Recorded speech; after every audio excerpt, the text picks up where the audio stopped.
What's up, Sir Will? Happy Friday. I'm your host, Alina. And I'm Leanna. Gosh, I'm exhausted. I'm so glad we made it to the end of the week. You can say that again. All I want to do this weekend is just curl up in a blanket on my couch and watch a peaceful documentary. Well, you remember that sock puppet documentary we were watching? Yeah, what about it? Thanks to Lizzie, there's another episode. Let's take a look at that now.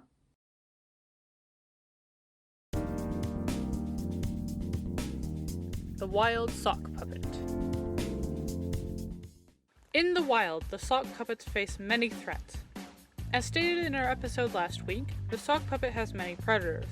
The most prevalent are shoes. Often hunting in pairs, shoes will seek out any sock puppet unfortunate enough to cross their paths. Once had, the shoe will keep the sock puppet with them until there is nothing left. Stuffed cats. These ferocious felines will stalk their prey for up to 3 days. Once the puppet has been caught, they face a horrible future, being battered around and played with until they can't take it any longer. Man. The most dangerous predators, man will hunt sock puppets with no mercy.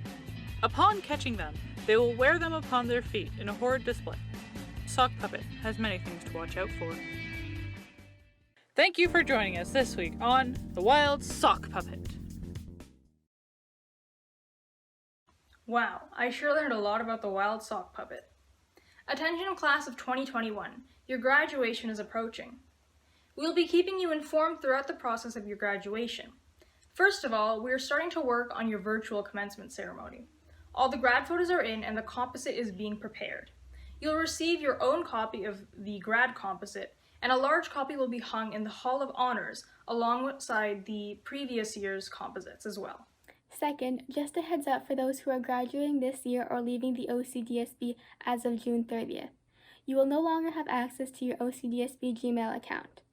The district will send out an official email this week or so, but until then, we have a set of instructions for you to follow to transfer your data over to your personal Gmail account.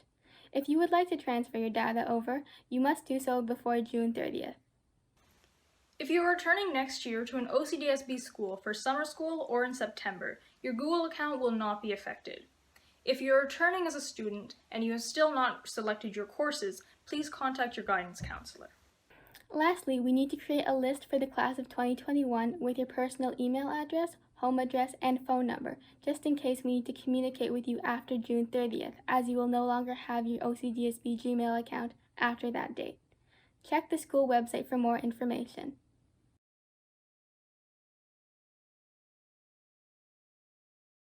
Well, with that weather, it seems like spring is here.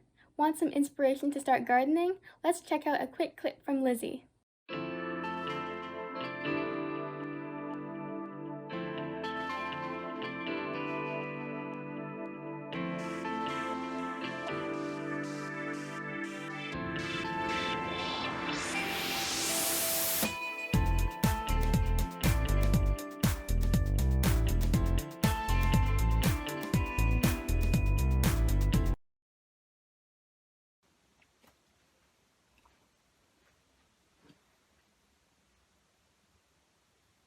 Those are some really pretty flowers.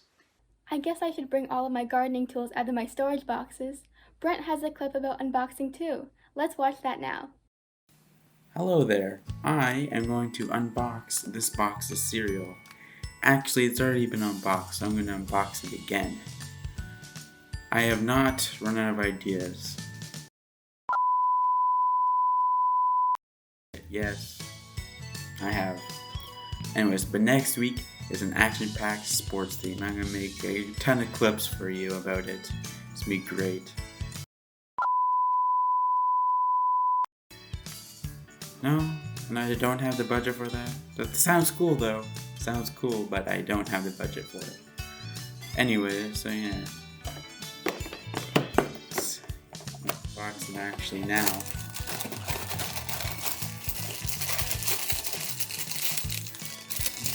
Would you look at that? It's cereal. There is a brand new opportunity for grade 12 students to earn up to 10 hours of community service before graduation, while also possibly saving a life.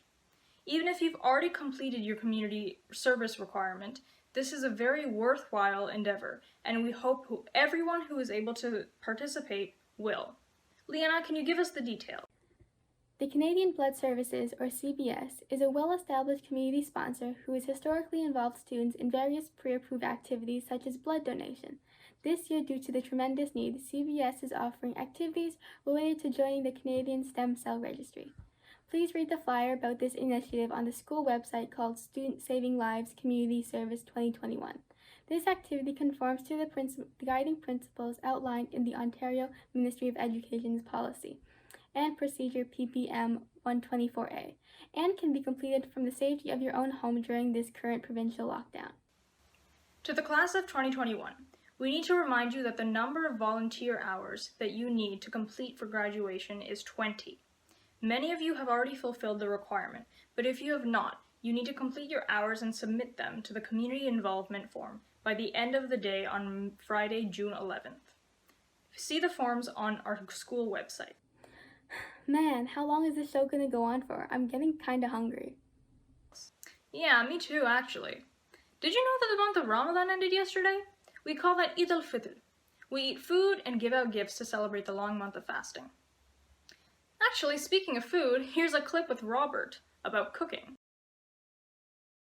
Hello everyone, and welcome back to another episode of Cooking with Robert. And we're back after the incredibly positive reception of the last episode with many nice comments such as, and this time production value is through the roof. This time you might even be able to see the top half of my head. So let's just get right into it. Today we're going to be making cereal. I know, crazy stuff. So to make it, we have a bowl.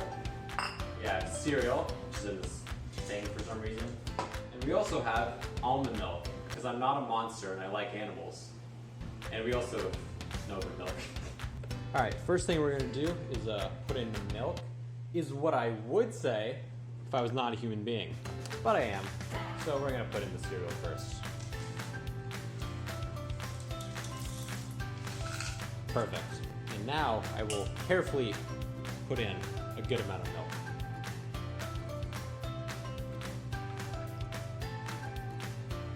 There we go. And look at that. That's perfect. Now I'm just gonna need to, start eating it. And with that, you now have beautiful cereal that's soup inspired, I suppose. Is cereal a soup? It is, right? Like the milk's like broth, like. Anyways, that's all I have for you today. Thanks for watching. If you want another episode, why? Thank you for that clip, Robert. I love your cooking techniques. Wait, what was that? Oh, Evan didn't tell you? Today is the annual Primate Strength Competition. Here's a clip on that. Let's see who wins. Ladies and gentlemonkeys, today marks the second challenge that our primates will be facing. Now, in the last episode of Perfect Primate, we had our first elimination. This was, of course, the gorilla. Today, there will be another elimination to prove once and all who is the perfect primate. Now, last episode's challenge was a test of speed. This week's challenge will be a test of strength. Whichever primate can lift up the most amount of weight will win this part of the competition. The primate that lifts up the least amount of weight will be eliminated. Now, without further ado, let's begin. We will be starting off with 100 pounds. Primates, on your marks, get set, lift. Every primate managed to lift the 100 pounds. We will be moving on to 250 pounds. Lift. Once again, all primates have lifted the required weight. We will be moving on to 400 pounds. Lift. Unfortunately, the chimpanzee was not able to lift the required weight. Because of that, the chimpanzee is now eliminated. Now let's go see what the chimpanzee has to say about its defeat. Well, really, this wasn't really that surprising to me. I've always been pretty small and somewhat weak. Well, it's still unfortunate all the same, but, I had a good time. Now thank you for those wise words, chimpanzee. Now let's get back on with the show. The required weight is now 500 pounds. Lift. Ooh, looks like the dart monkey just cannot lift the required weight. Let's continue on, shall we? The required weight is now 600 pounds. Oh, and Chad the human cannot lift the weight. That means the orangutan is the winner. Congrats on the winner, orangutan. Now let's go see what the orangutan had to say about its victory. You know, I always knew that these massive orange biceps would come in handy one day. Well, today's the day. You know, I'm pretty happy that I'm just, built different, So, I'm gonna go home tonight and, I'm gonna feel pretty strong, as I should, just won the competition for strength, woohoo! Very well put, champ. Well, that's all there is for today's episode of Perfect Primate. Make sure to keep on tuning in to find out who is gonna be the perfect primate. Now, let's get back on with the show. Wow, those are some strong primates. You know what else is strong? Those bulky hockey players. Logan, why don't you tell us a bit about the Nhl Playoffs? The NHL Playoffs are set to start this weekend, and the matchups are almost all set. We'll start with the matchups in the North Division. We have the Maple Leafs versus the Canadiens, and the Jets versus the Oilers. I think that in the first matchup, the Leafs will beat the Canadiens in 5 games and get their first playoff series win in almost 20 years. And I think the Oilers will beat the Jets in 6 games, making the next matchup Leafs versus Oilers in the second round. In the East, we have the Penguins versus the Islanders and the Capitals versus the Bruins. And personally, I think this is the most competitive division, as I could see either of these teams winning either of these matchups. But I have the Penguins beating the Islanders in 6 games, and the Bruins beating the Capitals in 7 games. In the Central Division, we have the Hurricanes versus the Predators, and the Lightning versus the Panthers. I have the Hurricanes sweeping the Predators in 4 games, as the Predators are just a step behind all the other teams in this division. And then the Lightning beating the Panthers in a close 6-game matchup. Finally, we have the West Division, which is the only division without a completely locked-in set of matchups. Colorado is 2 points behind Vegas for the division lead, with 1 game left. If Colorado wins, they will play St. Louis, and Vegas will play Minnesota.